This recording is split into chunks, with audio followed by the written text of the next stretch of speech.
Hello बच्चों, चलिए इस प्रश्न को देखते हैं। चित्र में अनंत लंबाई की दो समांतर प्लेटें एक समान रूप से आवेशित है तथा उन पर आवेश के पृष्ठ घनत्व धन सिग्मा व ऋण सिग्मा है। विद्युत क्षेत्र की तीव्रता शून्य होगी।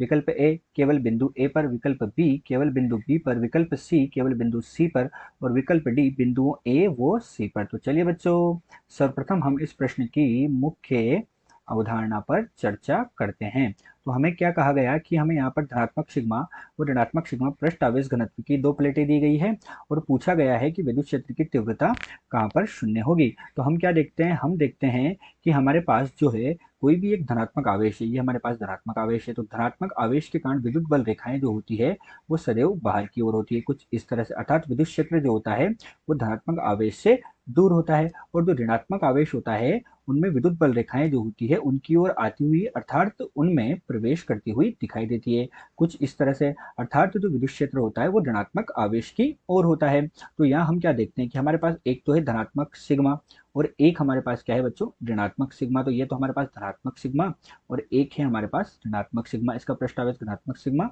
इसका पृष्ठावेश घनत्व ऋणात्मक सिग्मा। और बिंदु हमें दिए गए हैं ए, बी और सी। ये बिंदु ए हो गया, ये बिंदु बी हो गया और ये बिंदु सी हो गया। अब एक प्लेट का तो पृष्ठावेश घनत्व प्लस सिग्मा है, एक का माइनस सिग्मा है। बिंदु ए पर हम देखते हैं, बिंदु ए पर ये बिंदु ए है, ये बिंदु सी है और ये बिंदु बी है। बिंदु ए पर हम देखते हैं कि धनात्मक आवेश के कारण जो विद्युत क्षेत्र होगा वो क्या होगा, धनात्मक आवेश से दूर की ओर अर्थात इस दिशा में होगा ई का मान, जबकि ऋणात्मक आवेश की ओर होगा अर्थात इस दिशा में होगा। इसी प्रकार बिंदु सी पर धनात्मक आवेश के कारण क्या होगा, उससे दूर होगा अर्थात ये इस तरह से होगा, लेकिन ऋणात्मक आवेश की ओर होगा अर्थात इस तरह से होगा।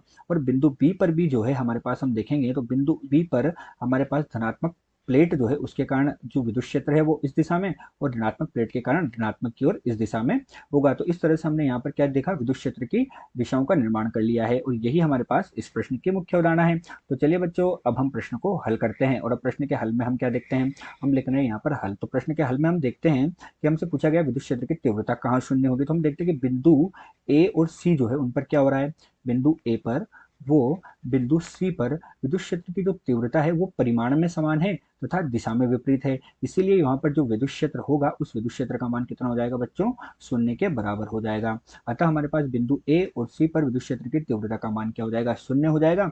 और बिंदु बी पर शून्य नहीं होगा क्योंकि ये दोनों एक ही दिशा में है विद्युत क्षेत्र की तीव्रताएं। तो हमारे पास बिंदु ए पर परिमाण में समान दिशा में विपरीत, बिंदु सी पर परिमाण में समान दिशा में विपरीत है। इस कारण बिंदु ए व सी पर विद्युत क्षेत्र की तीव्रता का मान शून्य होगा। अतः दिए गए प्रश्न में विकल्प डी बिंदु ए व सी पर सही होगा। आशा करते हैं आपको प्रश्न समझ आया होगा। धन्यवाद।